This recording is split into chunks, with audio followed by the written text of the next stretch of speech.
ఇంకా ఎవరైనా సబ్స్క్రైబ్ చేయకపోతే సబ్స్క్రైబ్ చేసుకోండి. పక్కనున్న మనకి నోటిఫికేషన్ ఆప్షన్ ఉంటుంది. అక్కడ ఆల్ అనే ఆప్షన్ ట్యాప్ చేసిన తర్వాత ఈ వీడియోని ఒక లైక్ చేయండి. అమెజాన్ కంపెనీలో జాబ్ కోసం ట్రై చేస్తున్న వాళ్ళు డైరెక్ట్ స్టెప్స్ అనేది కూడా చెప్తాను, వినండి జాగ్రత్తగా. వీడియో కింద డిస్క్రిప్షన్లో మీకు అప్లికేషన్ లింక్ ఉంటుంది, ఓపెన్ చేయండి. అక్కడ మీకు రిజిస్ట్రేషన్ ఫామ్ ఉంటుంది, అది ఫిల్ చేయండి. ఫిల్ చేసిన వితిన్ 1 మినిట్లోనే మీకు టెస్ట్ మెయిల్ వస్తుంది. ఆ టెస్ట్ మెయిల్ 48 అవర్స్లో రాయండి. అది పాస్ అయిన వాళ్ళకి డైరెక్ట్గా ఆన్లైన్ ద్వారా ఇంటర్వ్యూ ఉంటుంది. ఇంటర్వ్యూ పాస్ అయితే అమెజాన్లో జాబ్ వస్తుంది. సో ఈ వీడియోని స్కిప్ చేయకుండా చూడండి, కంప్లీట్ జాబ్ డీటెయిల్స్ ఎక్స్ప్లెయిన్ చేస్తాను. ఎలిజిబుల్ అయితేనే అప్లై చేయండి.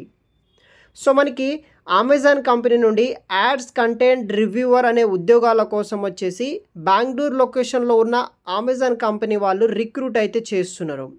సో మనం అమెజాన్ కంపెనీకి సంబంధించిన అడ్వర్టైజింగ్ బిజినెస్ టీమ్ తోటి ఈ యొక్క యాడ్స్ కంటెంట్ రివ్యూవర్ అనే ఉద్యోగాల కోసం వీళ్ళు రిక్రూట్ అయితే చేస్తున్నారు.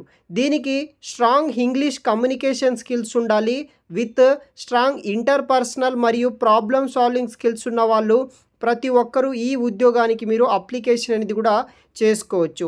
అమెజాన్ కంపెనీకి సంబంధించిన అడ్వర్టైజింగ్ డిపార్ట్మెంట్ తోటి మనం కొలాబరేట్, అంటే ఆ యొక్క టీమ్ తోటి వర్క్ అనేది కూడా చేయాల్సి ఉంటుంది.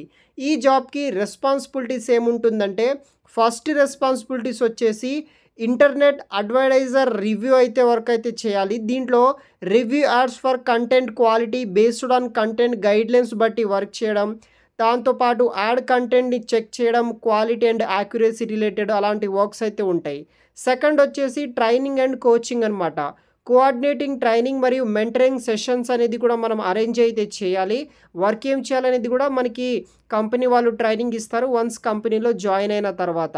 దాంతోపాటు ప్రొవైడింగ్ ఆన్ గోయింగ్ ఫీడ్బ్యాక్ మీద వర్క్ చేయాల్సి ఉంటుంది.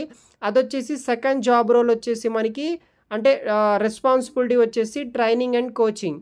థర్డ్ వన్ వచ్చేసి మెయింటైనింగ్ అప్డేట్స్ అండ్ డాక్యుమెంటేషన్ మరియు మానిటరింగ్ వర్క్ ఫ్లో అనమాట.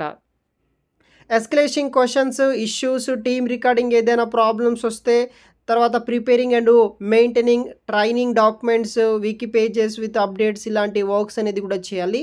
దాన్నే maintaining updates and documentation and monitoring workflow అని అంటారనమాట. ఆ యొక్క రోల్ అండ్ రెస్పాన్సిబిలిటీస్ తీసుకొని కూడా మీరు వర్క్ చేయాల్సి ఉంటుంది. ఫోర్త్ వన్ వచ్చేసి రివ్యూ మరియు maintain internal process quality. Maintaining high internal quality of the process by performing quality audits మీద వర్క్ చేయాలి.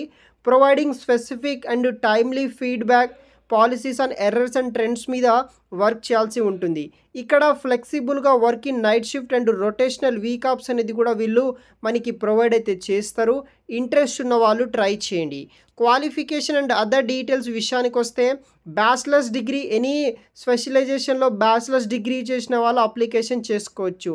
ఫ్రెషర్స్ లేకపోతే మినిమం 6 month ఎక్స్పీరియన్స్ ఉన్న వాళ్ళు, ఆపరేషన్ ప్రాసెస్ మీద ఉన్న వాళ్ళు కూడా అప్లికేషన్ చేసుకోవచ్చు అనమాట. సో ఇక్కడ బెస్ట్ కమ్యూనికేషన్ స్కిల్స్ ఉన్న వాళ్ళు, strong interpersonal and communication skills using Microsoft package, especially Excel knowledge ఉన్న వాళ్ళు ప్రతి ఒక్కరు అప్లికేషన్ చేసుకోవచ్చు. ఇంట్రెస్ట్ ఉన్న వాళ్ళు ట్రై చేయండి. అడ్వాన్స్డ్ కంప్యూటర్ స్కిల్స్ ఉన్న వాళ్ళకి ఈ జాబ్స్ అనేది కూడా ఇస్తున్నారు. ఇంట్రెస్ట్ ఉన్న వాళ్ళు ట్రై చేయండి. వీడియో కింద డిస్క్రిప్షన్ బాక్స్లో మీకు అప్లికేషన్ లింక్ మెన్షన్ చేసి పెడతాను గైస్. Thanks for watching.